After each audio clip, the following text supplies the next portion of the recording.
Buenos días.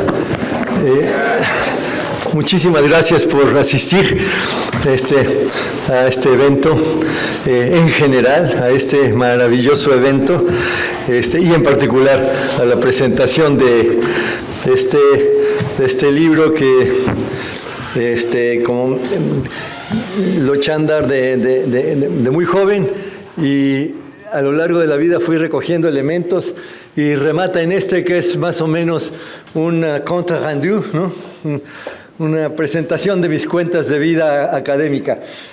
Como tenemos muy poco tiempo, bueno, quiero agradecer mucho a la doctora Mara Robles y a la Universidad de Guadalajara por esta invitación tan amable que hicieron para todos nosotros, para mi hija Oriana también, que se encuentra aquí. Bueno, directo al trabajo. Le daremos la palabra sin grandes presentaciones, porque tenemos aquí unos conocidos del mundo político abierto y del mundo académico. Le damos la palabra en primer lugar al doctor Jorge Alonso para que nos haga estos comentarios de este libro. No dije cómo se llama: La ceguera de los modernos. Los códigos negados para el bienestar de las sociedades. Un poquito ambicioso el título, pero ya verán que sí hay elementos. Adelante, Jorge, por favor. Bueno, muchas gracias a todos, a todas y todos. El autor advierte que este libro es un balance de las ideas más relevantes que ha desarrollado a lo largo de 5 décadas. Es un esfuerzo de síntesis de sus numerosas y diversas investigaciones de campo y de sus respectivos análisis. Sus experiencias académicas son muchas, densas, intensas y muy fructíferas, y su producción académica ha sido abundante.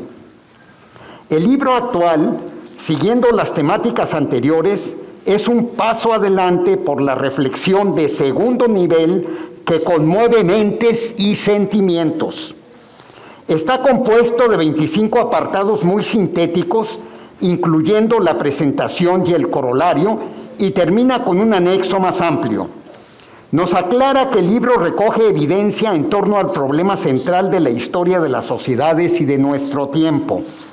Se cuestiona por qué algunos países han alcanzado un mejor bienestar para su población, y se pregunta acerca de qué hacer para que el resto alcance ese estado de bienestar. El autor elige darle un papel central a lo social y resalta algunas categorías como grupos autogobernados, sociedad civil fuerte, empoderamiento, autoridades intermedias, autonomías regionales, madre tierra y buen vivir, mundo social de la vida, confederación de municipalidades, economía solidaria, crecimiento cero, capital social, regiones sustentables, gobiernos de los comunes y democratización de la democracia. Todos estos conceptos los va discutiendo a lo largo del libro. Separa 3 conceptualizaciones: crecimiento económico, autoridad estatal y bienestar de la sociedad. Critica que lo social aparezca como marioneta del orden económico. Enfatiza el pensamiento gramsciano, que apunta a actores intermedios y a sus articulaciones. Defiende la autonomía de lo social. Destaca la densidad social, actores intermedios robustos con instituciones correspondientes, actores colectivos situados entre lo social disperso y el Estado. Apunta que los grandes eventos de la historia han oscurecido y mantenido en sordina los temas centrales de la democracia social, la igualdad y el bienestar por medio del empoderamiento de los colectivos intermedios. Para utilizar potentes reflectores, se ha hecho esto y utiliza potentes reflectores en favor de lo político estatal y de la llamada economía desarrollo. Ante esto, el autor tituló un apartado como La sociedad invisible. Dando seguimiento a los agentes intermedios como base del bienestar social, cuestiona por qué en México se ha gestado una forma de organización sociopolítica que ha fortalecido primordialmente al Estado y no a la sociedad. Considera Cermeño que los latinoamericanos sucumbimos a esa influencia estadounidense que decía que pese a todos los males, nuestras sociedades avanzaban hacia formas más modernas y racionales de organización. Fue cuando se impuso la idea y la práctica de la transición democrática, donde yo caí y estuve muchos años allí metido en ese pantano, distrayendo las preocupaciones y políticas de la lógica del bienestar social.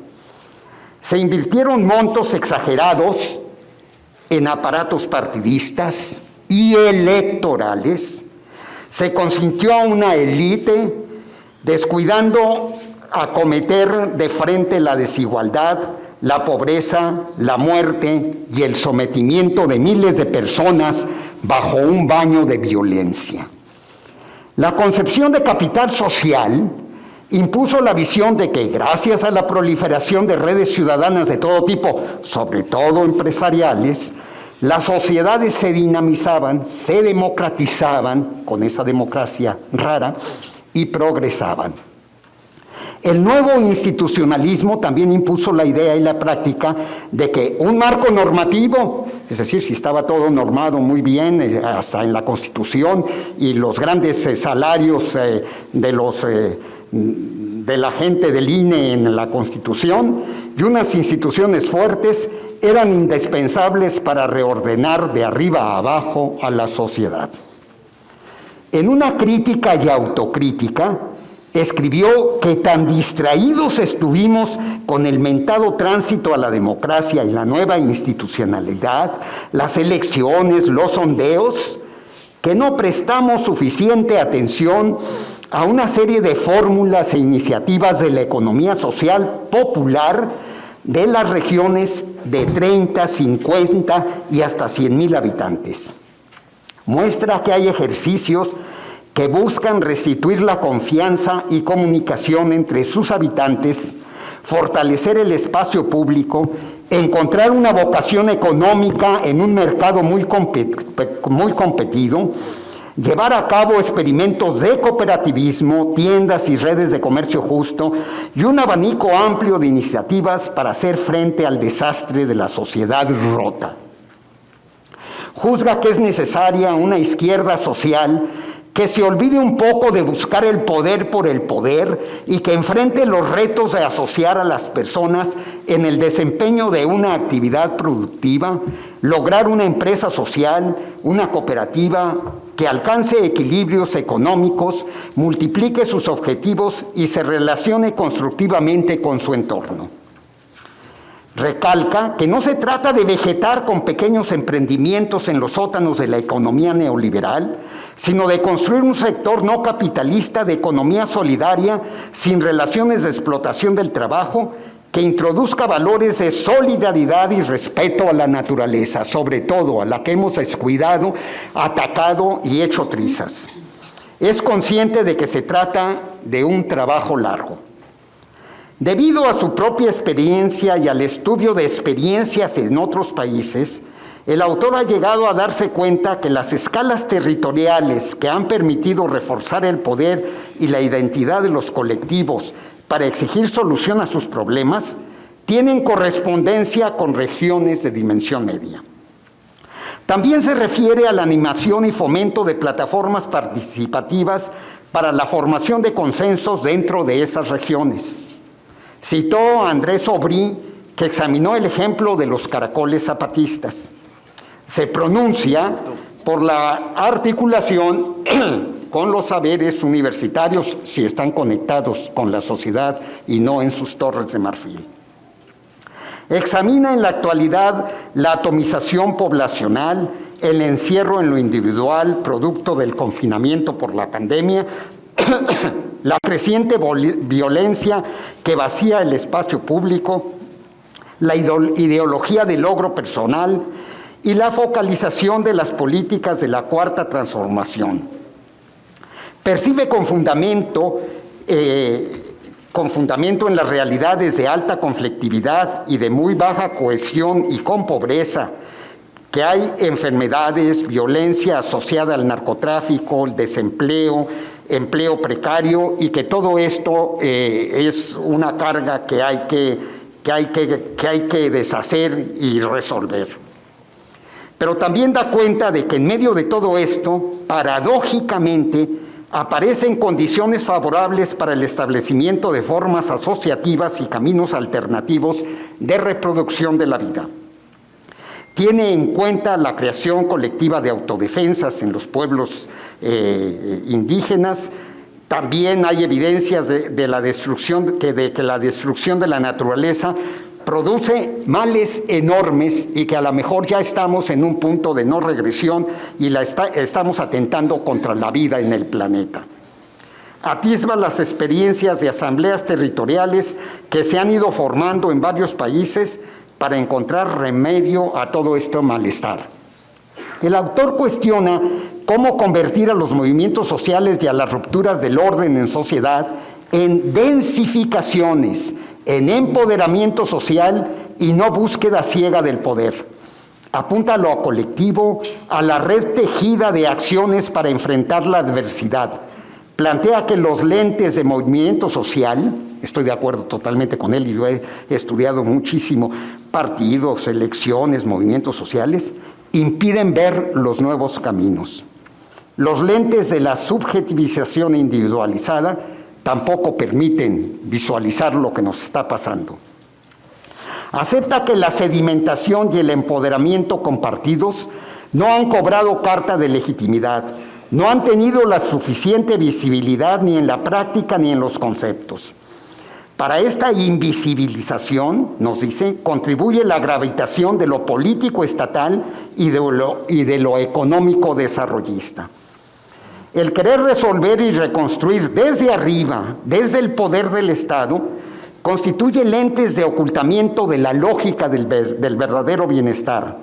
Cermeño recalca que precisamente por eso el título de este libro es La ceguera de los modernos.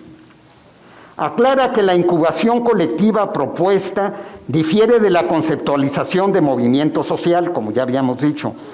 Las bases del empoderamiento y la sedimentación de los hombres y las mujeres en el plano social deben encontrar las proporciones que mejor conviene a sus fines.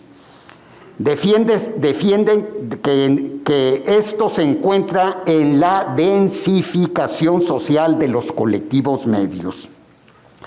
Concluye que la modernidad se desvirtuó cuando los hombres y las mujeres se elevaron a la categoría de sujetos predominantemente individuales, pues fueron separados en los hechos y en la teoría de su organicidad colectiva, endiosando la lógica del crecimiento conculcador del bien común, destruyendo la naturaleza.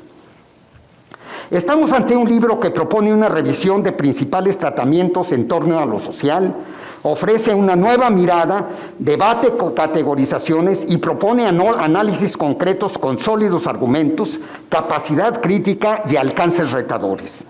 No solo habrá que leerlo, sino discutirlo a fondo. Hay algunas alusiones que necesitarían más contextos, pero en un libro de esta naturaleza pues está muy difícil que se ponga todo eso. Pero esto no demerita el conjunto, que es muy sólido. Sergio Cermeño me hizo saber que la experiencia, sobre todo de las kurdas, le había clarificado, comillas, la liga orgánica entre mujer, naturaleza, sociedad y territorio manejable por las humanas y los humanos. Veía que la condición del pueblo oprimido se transmina en mujer oprimida, naturaleza destruida, y que la mezcla se vuelve amenazante para el orden instituido, para el Estado y para la condición masculina. Me enfatizó que la experiencia de las kurdas nos ofrecía pistas para la reconstrucción social que tanto necesitamos. Agradezco la dedicatoria del libro que ahora presentamos, en donde reconoce que nuestro punto de encuentro común son las mujeres kurdas que luchan contra el patriarcado, el colonialismo y el capitalismo. Muchas gracias.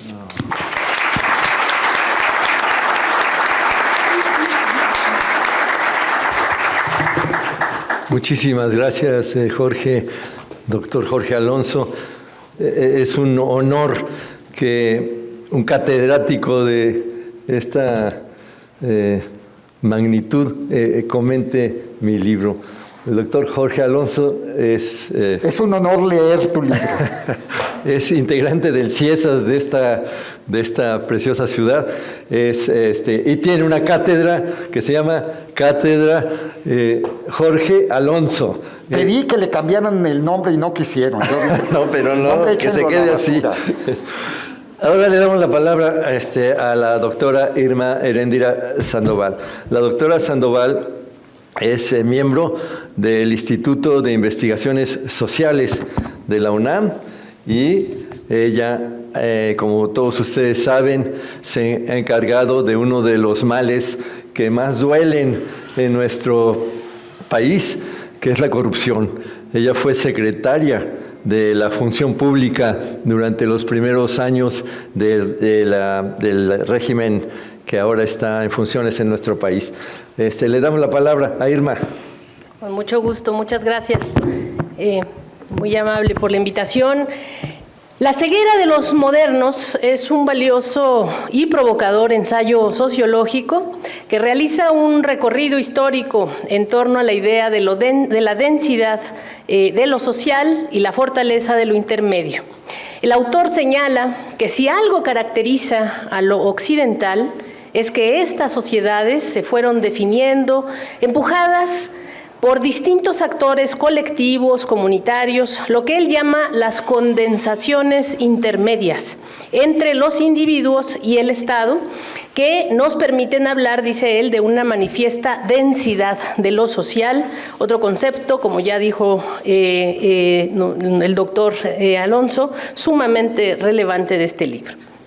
De hecho, la modernidad o esa presencia robusta de lo social que para el autor cermeño caracteriza a la misma, fue durante algunas etapas históricas compañera de viaje del proceso de modernización económica, pero nunca se garantizó que ambos viajeros, el crecimiento económico, la modernización económica y la modernidad, siguieran compartiendo el mismo carro en ese tren durante todos los tramos del camino. De hecho, los tres pasajeros que nuestro autor analiza en su recorrido histórico son precisamente el crecimiento económico, la autoridad estatal y el bienestar de la sociedad, para ver dónde coinciden y dónde se separan.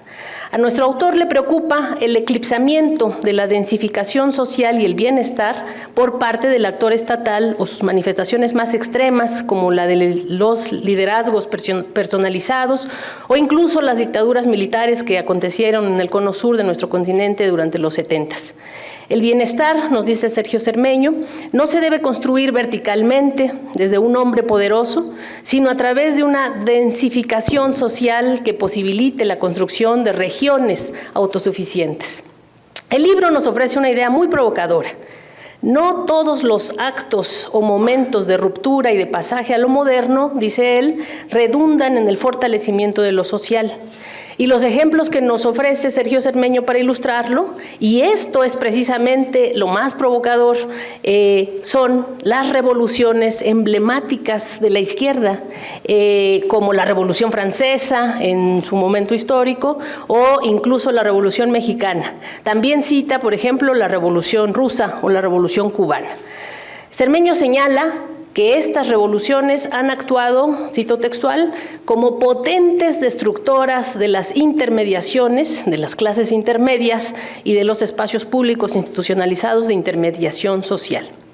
Esta es una idea muy provocadora, muy fuerte, muy clara, de la que me gustaría escuchar más del autor, aunque también inmediatamente reconoce que evidentemente esta destrucción quizás fue una destrucción creativa, ya que en ciertos momentos fue forzoso porque se necesitaban abrir espacios para el surgimiento de otros actores intermedios más acordes a las nuevas dinámicas o a estas modernidades que se fueron generando a través de estas revoluciones revoluciones. Pero definitivamente Cermeño señala muchos otros ejemplos en las que estas rupturas emblemáticas de la izquierda, repito, no reconstruyeron el tejido social, sino que establecieron de manera orgánica y prolongada una relación líder-masas o Estado-pueblo muy problemática para la densificación de lo social. Al analizar en concreto nuestra historia, la mexicana, el libro señala que ha existido una gran dificultad para la formación de las fuerzas intermedias debido a tres elementos. Primero, una historia caracterizada por una lógica popular y masiva. Segundo, una amenaza constante desde afuera y desde dentro, invasiones extranjeras o guerras desgarradoras, incluso civiles. Y tercero, una constante erosión del poder de las clases superiores. Y eso es precisamente donde yo quisiera enfatizar un fraternal diálogo, cuestionamiento sobre si no será todo lo contrario, si no será que esta, primero, dignidad rebelde de las clases subalternas, esto que Cermeño en su libro caracteriza como el volcán plebeyo dispuesto a estallar, si no será que esta clara conciencia del patriotismo mexicano frente al invasor y el nacionalismo modernizante que caracterizó nuestra cultura política durante décadas, o esta constante erosión del poderío de las clases oligárquicas, no será, Sergio, que estas explican precisamente lo contrario, lo vibrante de nuestra historia política y social, y más bien las que permitirán, espero, dar el paso rumbo a esa robustez, a esa densificación de lo social. Es igualmente revelador el planteamiento de Sergio cuando nos dice que los grandes eventos de la historia han oscurecido y mantenido en sordina los temas centrales de la democracia social, la igualdad y el bienestar, y evidentemente el tema de los colectivos intermedios, y que esto se ha dado a favor de, dice él muy acertadamente, la tramoya de lo político estatal.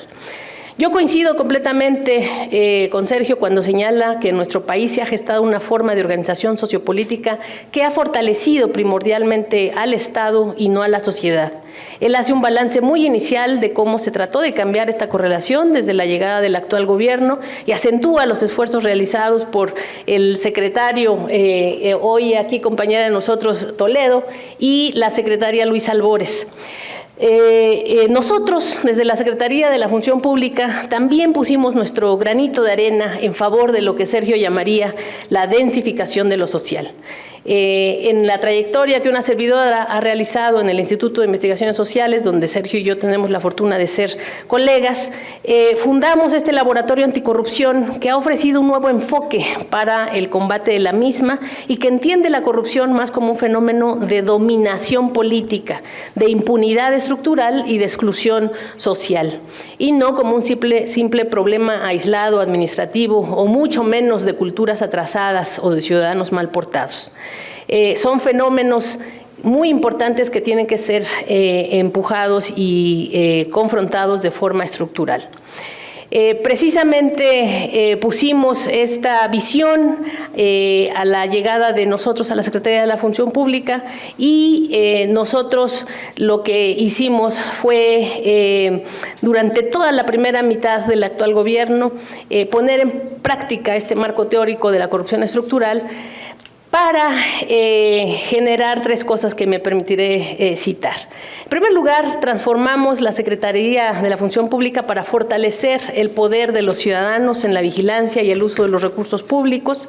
Por esta razón, desde el inicio impulsamos la plataforma de alertadores ciudadanos de la corrupción, que asegura que cualquier persona que observa irregularidades o hechos de corrupción pueda realizar una denuncia con plena certeza y seguridad para que ésta sea confidencial y anónima cuando se necesite. Gracias a esa plataforma, durante el periodo de una servidora en la Función Pública, recibimos más de 5,000 denuncias que hoy ya cuentan con acompañamiento y medidas de protección cívica para los ciudadanos, para asegurar que ningún acto de corrupción que fue denunciado quede impune. El sistema de ciudadanos alertadores internos y externos de la corrupción fue un reconocimiento al valor de la ciudadanía, a esa densificación de lo social y al valor heroico de los servidores públicos que se atreven a denunciar, que se oponen a ser cómplices de este arreglo funesto y que apuestan por la integridad y la honestidad como medios para construir un mejor país. Los alertadores, lejos de ser simples delatores, son heroicos porque tienen que ser protegidos por el Estado precisamente para llegar a buen puerto en su denuncia. Dimos también una vuelta de timón en materia de responsabilidades administrativas, construyendo un andamiaje jurídico que respaldó la lucha contra la corrupción y por ello, como secretaria de la Función Pública, interpuse con éxito ante la Suprema Corte de Justicia de la Nación una contradicción de tesis para hacer valer los dientes de la Secretaría de la Función Pública, para hacer valer la actuación de la Secretaría cuando se tratara de actos de corrupción graves ocurridos antes de 2017. Esto nos dio la razón la Suprema Corte de Justicia y, como ustedes saben, pudimos inhabilitar a una gran cantidad de funcionarios públicos del actual gobierno incluido y, desde luego, de gobiernos anteriores. Asimismo, pusimos límites al abuso del poder a través de la redacción e impulso de la Ley Federal de Austeridad Republicana, en contraste con la lacerante austeridad neoliberal. Auspiciamos una austeridad republicana que no iba contra los programas sociales y contra los tradicionales recortes que la austeridad neoliberal impuso en nuestro país, sino que auspiciaba una austeridad que se volvía más principio ético y moral y que permitió reorientar el ejercicio presupuestal para el aprovechamiento colectivo, cerrándole las puertas precisamente al conflicto de interés, al dispendio y a otros fenómenos vinculados con la corrupción estructural. Entonces, estos son ejemplos con los que inauguramos una nueva forma de entender y sobre todo de conducir el gobierno y la administración pública desde esa perspectiva ciudadanizante y de robustez social. Logramos varias cosas, en particular millones de personas confiaron en este relanzamiento de la función pública y gracias a esta y muchas otras acciones cívicas y ciudadanizantes dimos una guerra sin cuartel contra la corrupción, auspiciamos políticas de austeridad y se liberaron recursos para el beneficio de los más desprotegidos. Entonces, yo concluyo haciendo mías las palabras de Sergio, que me conmovieron y que nos invitan a seguir en la búsqueda del poder social, con preferencia en lo local y lo regional, dice él, así como el tema de que todo aquello que le quite fuerza a lo social es inhumano, dice él.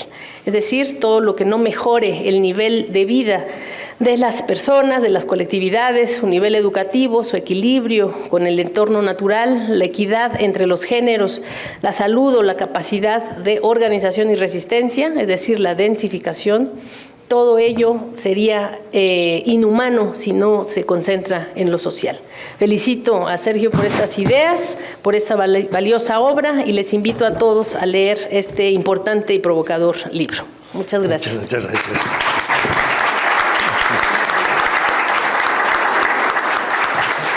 Muchas gracias, Irma. Doctora Sandoval, queda anotada esa diferencia para discutirla con cuidado. Quiero invitarlos mañana a la presentación del libro de la doctora Irma Heréndira, UNAM, los universitarios constituyentes. Ella formó parte de los constituyentes de la Constitución de la Ciudad de México y es un libro muy lindo que mañana va a ser presentado. ¿A las 11 de la mañana? ¿12 de la mañana? A las 11 de la mañana. 12 de la mañana, bueno. Ojalá puedan asistir. Es una discusión hermosa la de hacer una constitución para una ciudad. Verán una discusión interesante. Bueno, ahora quiero presentar a Víctor Toledo, que es también un universitario de la UNAM, en este caso del CIECO, ¿verdad? En Morelia. Víctor Toledo se ha hermanado largamente con los ejercicios que aquí se muestran de regiones medias, participación, etcétera. Víctor Toledo tiene un libro central que se llama Las regiones que caminan hacia la sustentabilidad, que se hermana muy fuerte con estas ideas. Entonces le damos la palabra al doctor Toledo. Gracias. Muchas gracias, Sergio. Primero que todo, agradezco estar en esta mesa con este libro que efectivamente es un libro sumamente ambicioso de un estudioso en el cénit, en la cumbre de su trayectoria como investigador en sociología. Lo primero que debo decir es que esta es una mesa de científicos sociales y de una u otra forma me siento un tanto extraño porque yo vengo de otra corriente que sin embargo efectivamente en la UNAM misma nos ha permitido hacer pues varios eventos y colaboraciones justamente con el doctor Sergio Cermeño en su proyecto de Proregiones. Y digamos, se crea allí un puente, un nexo entre, digamos, dos corrientes que vienen, digamos, en paralelo, pero que finalmente hacen contacto. Lo que quiero decir es que mi opinión sobre el libro va a estar fundamentalmente desde la perspectiva de la sustentabilidad o de la ecología política, que es a lo que yo me dedico. Primero, pues tengo también que decir que no me siento con la capacidad de dar una opinión, como de hecho ya la dieron aquí mis compañeros, sobre el conjunto del libro, que maneja decenas de autores, especialmente provenientes de la sociología. Aborda también innumerables estudios de caso, Inglaterra, Francia, Latinoamérica, etcétera, etcétera. Y que por lo tanto voy a aprovechar estos pocos minutos que tenemos para entrar directo a lo que no lo dice explícitamente en el libro el autor, pero que es el marco teórico, digamos, que está rigiendo, ya lo señaló un poco Jorge Alonso, un marco teórico que es el que está marcando pues, prácticamente todo el libro y los diferentes capítulos. Este marco teórico, que lo tiene por aquí en una frase, dice, y es que en la página 12, y es que la respuesta a la preocupación de partida de este escrito, qué sociedades gozan de mejor bienestar y cómo lo lograron y cómo lograrlo, exige, dice el autor, separar tres conceptualizaciones o lógicas distintas de la historia, ¿no? Y estas tres lógicas son la lógica económica, la lógica estatal y la lógica social. ¿Okay? Bueno, pues como seguramente Sergio lo tiene presente, aquí coincidimos con una propuesta que hemos hecho de una especie de teoría de los tres poderes. Y yo me pregunto si ¿por qué se quedó Sergio ahí en lógica y no se atrevió a decir poderes? Es muy importante ya pasar al tema de poderes. El tema del poder es el que marca, lo veo, digamos, un poco desde fuera, el tema de las relaciones de poder es lo que prácticamente marca todas las relaciones humanas y las relaciones con la naturaleza, ¿no? Y por lo tanto, cuando pasamos de tres lógicas a tres poderes, entonces podemos identificar el poder económico, que son básicamente las empresas y en su versión más sofisticada y terrible, que son las corporaciones, porque hoy el mundo está absolutamente dominada por 300, 400 corporaciones que nos marcan la vida de todos los seres humanos, ¿no? En cualquier rama que ustedes piensen, económica, de servicios, incluso científicas, editoriales, artísticas, estamos marcados por el poder de los corporativos, ¿cierto? Es decir, son empresas, corporaciones y el mercado como la entidad sagrada, digamos, ¿no? Por otro lado, si pasamos de la lógica estatal al poder estatal, estamos hablando de los gobiernos del mundo y de los partidos, que son el otro emblema igualmente religioso, que se equipara con el mercado. Entonces, digamos, los seres humanos y el poder social, que Sergio llama, efectivamente, como ya señaló Jorge, densificación social, están finalmente subyugados, yo puedo decir subyugados, tanto por el poder del mercado como por el poder del gobierno y de los partidos. Voy a invocar a un autor, un filósofo, Karel Kosik.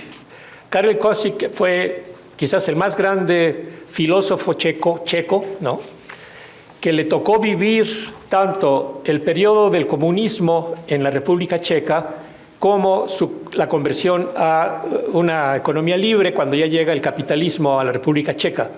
Y efectivamente tiene frases maravillosas en su último libro, Reflexiones antediluvianas, está ya en castellano, publicado por la editorial Ítaca. Karel Kosik dice que los grandes dramas de actualmente son el mercado y el partido, ¿no? Y él lo vivió en carne propia en su propio país, ¿no? Y pues yo agrego lo siguiente, porque si Sergio dice que estas son tres lógicas en la historia, efectivamente, lo que podemos ver, al menos ya entre el capitalismo y los poderes políticos, es que lo que hemos visto ha sido una especie de contubernio, de amaciato entre el capital y el Estado. Esto lleva cientos de años, y es lo que, según nosotros, crea la crisis de la civilización moderna, ¿no? Es lo que crea la ceguera de los modernos, ¿no?, como el magnífico título que eligió Sergio. Y esto se basa en la doble explotación que realiza el capital sobre el trabajo de los seres humanos y sobre el trabajo de la naturaleza. Por eso hoy enfrentamos el peor momento en la historia de desigualdad social, el peor momento, Saben ustedes, ¿no?, que menos del 1% detenta el 60-70% de la riqueza del mundo.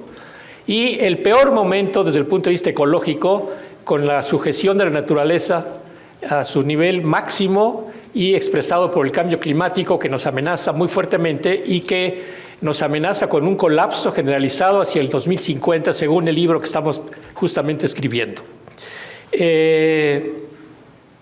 Por lo tanto, solamente nos queda el poder social, ¿no?, el empoderamiento de lo social, porque, digamos, en este contubernio, del cual, por cierto, nos habla magníficamente también José Saramago, por ejemplo, pues se nos ha dado, como se dice en México, a tole con el dedo con el tema de la democracia, ¿no?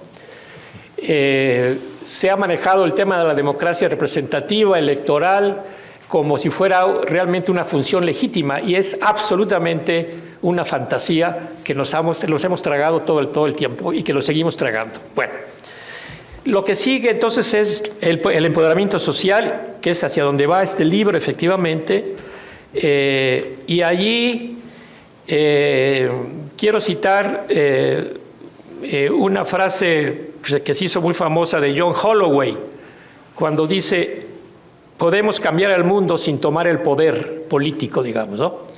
Y la pregunta, esta afirmación es correcta, y que va en la línea también nuestra, digamos, y yo diría absolutamente cierta, y para mí hay muchísimos ejemplos en el mundo, pero el ejemplo más importante lo tenemos nada menos que en Kurdistán, efectivamente. El pueblo kurdo, que son 26 millones de seres humanos que habitan Turquía, Siria, Irak e Irán, ¿sí?, están llevando a cabo efectivamente el experimento más avanzado con lo que ellos llaman el confederalismo democrático, feminista y ecológico. Y el gran teórico de esto es Abdullah Öcalan, preso desde hace 10 años o más en Turquía. Abdullah Öcalan es el equivalente a Gandhi, es el equivalente a Mandela, es el equivalente a Fidel Castro hoy en día, y las propuestas del movimiento kurdo son los más avanzados del mundo, indudablemente. Estamos hablando de 26 millones, ¿no? Son 3 Chiles, 2 Cubas, qué sé yo, ¿no?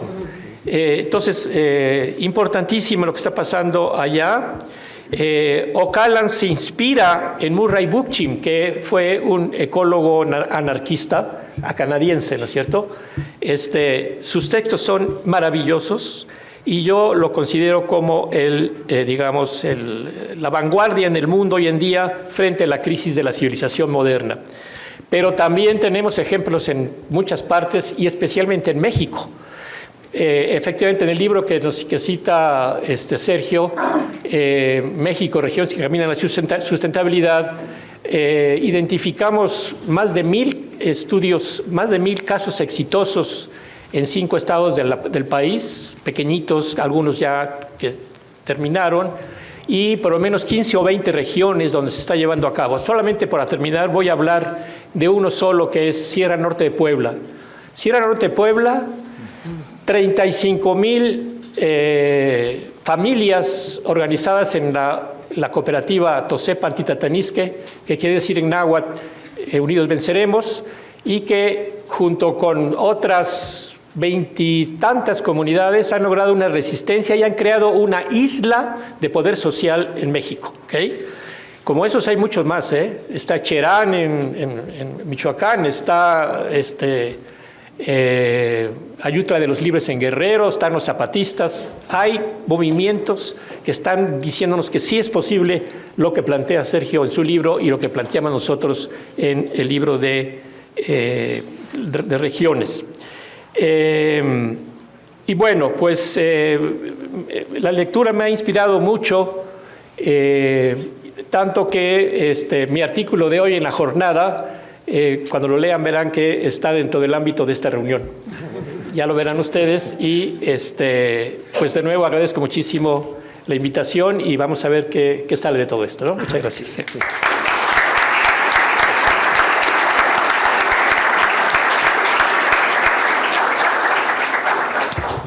Muchísimas gracias a Víctor, al doctor Toledo. Se me olvidó decir, pero pues como ya lo saben ustedes, él fue el secretario del Medio Ambiente de los primeros años de este régimen y tiene enormes experiencias contadas aquí y allá. Quizás no era el momento, a lo mejor sí, pero bueno, agradezco que se haya dedicado al libro. Bueno, pues efectivamente es un libro ambicioso, les agradezco mucho todos sus conceptos. Es ambicioso porque andar diciendo que los modernos estuvieron ciegos durante 4 siglos, pues dicho por uno de allá de América Latina y de la parte, sí, pues es una, ¿qué le pasa, no? ¿Qué le pasa? Pero no es cierto, porque yo me apoyo con gente muy poderosa. Se apoya el libro en cuestiones y en autores tan brutales como Karl Polanyi, ¿no? Que justamente dice eso. En el siglo XVIII había leyes de defensa para los pobres en Inglaterra, dice él. ¿A quién se le ocurrió que esas leyes de defensa de la pobreza deberían desaparecer porque el desarrollo económico iba a generar riqueza para todos? ¿A quién se le ocurrió, dice Polanyi, una estupidez de ese calibre, luego ya puesta en claro en estos 300 años? ¡Qué barbaridad! ¿No? Y nadie lee a Polanyi, o muy pocos leen a Polanyi, digamos, todos los que fuimos marxistas de nuestra juventud y tal. No, la infraestructura determina la superestructura y se acabó. A lo mucho, algunos momentos de redefinición desde la superestructura hacia todas esas cosas, ¿no? Y hay otro autor brutal, que es Piketty, francés, sí, ¿cómo se llama? Thomas. Thomas Piketty, que en su segundo libro, no en El Capital, sino en este segundo libro, hace una disección larguísima de por qué quedó olvidada la sociedad a lo largo de estos siglos de la modernidad. ¿Cómo? No lo copié así tan. Coincidimos, por supuesto. Estos son escritos ya de hace mucho tiempo, pero qué manera de coincidir. Es un libro maravilloso también el de Piketty en esa dirección, ¿no? Y están diciendo eso, la ceguera de los modernos. Todo fue poder, Estado, política, por un lado, economía, desarrollo y crecimiento, por el otro, y la sociedad, pues la sociedad se nos olvidó, ¿no? Se les olvidó. Y entonces, ir en contra de esos oleajes tan brutales y decir, estoy viendo que el Doc Alonso está viendo a ver ahora tú moderas. A ver cuánto nos corre. A ver, sí que nos corran mejor, porque creo que no hay nadie todavía que vaya a tomar el salón. Y si lo toma, que lo tome de manera pacífica. Entonces ahí están grandes razonamientos de algo que se nos quedó olvidado. Se nos olvidó que las mujeres y los hombres deberían tener una calidad de vida aceptable, ¿no? Educación, salud. Bueno, hoy, no quiero cambiar tan rápido, pero es que he estado molesto con este tema. Yo creo que después de la pandemia, cualquier dirigente, cualquier persona racional que voltea a ver a su sociedad dice: esto no puede ser. No puede ser que la mujer que hacía el aseo en mi casa pasara 3 meses y no la recibieran en ningún hospital. Y su cáncer se le desarrolló y acaba de morir hace una semana. No es posible que después de lo que nos pasó con la pandemia, el sistema de salud no sea el primero, no nomás aquí, el primerísimo preocupación nuestra. Y estamos construyendo trenecitos y cositas y tal. ¿Qué legitimidad tan brutal no tendría? La tiene, pero la tendría de uno muchísimo más este régimen si dijera: se acabó. Vamos a echar a andar una revolución de la salud, porque los mexicanos tienen que tener en ese punto tan brutal, cuando a uno le duele algo, es durísimo. Bueno, en ese punto bueno, yo creo que este régimen se queda, rebasa al PRI con un planteamiento social, ¿no? Pero bueno, entonces me detengo en eso, no quiero ir hacia allá. Regreso. Y entonces la pregunta es, bueno, sí, señor Cermeño y señor Toledo y tal, doctor Alonso, Irma y tal. Pero entonces, ¿qué proponen? Eso nos pasó durante 300 años. Qué lástima. Pero ahora, ¿cómo salimos de eso? Bueno, pues ahí está una cantidad de propuestas como dice Víctor Toledo, es un asunto de poder. O le damos poder social, o inventamos cómo le damos poder a lo social, o vamos a tener otros 300 años de ceguera, ¿no? Y ese es el punto que me parece que nos ayuda mucho en esto. Yo les recomiendo que lean el libro, pues ¿qué otra cosa iba a decirles? Está muy bueno, está bien escrito. Cálmate. No solamente léanlo, estúdienlo. Bueno, muchas gracias. Pues dánenlo. ¿Cómo no? Yo dije, voy a poner un puesto informal a la salida, pero me dijeron que no se vale. Entonces, si alguien quiere, que espero que todos, obtener el libro, pues aquí en el stand de Siglo XXI en la feria, ahí lo estarán vendiendo. Me indican aquí que van a cerrar para cuestiones de...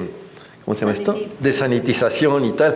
De manera que, entonces yo quiero agradecerle a la Universidad de Guadalajara, a la doctora Mara Robles particularmente, la invitación de traernos y a todo el panel. y al panel mismo, al doctor Alonso, a Víctor, a Irma y a todos ustedes su presencia. Les agradecemos mucho y les agradezco mucho personalmente y les recomiendo, échale un ojito. Oh, dice, estúdienlo.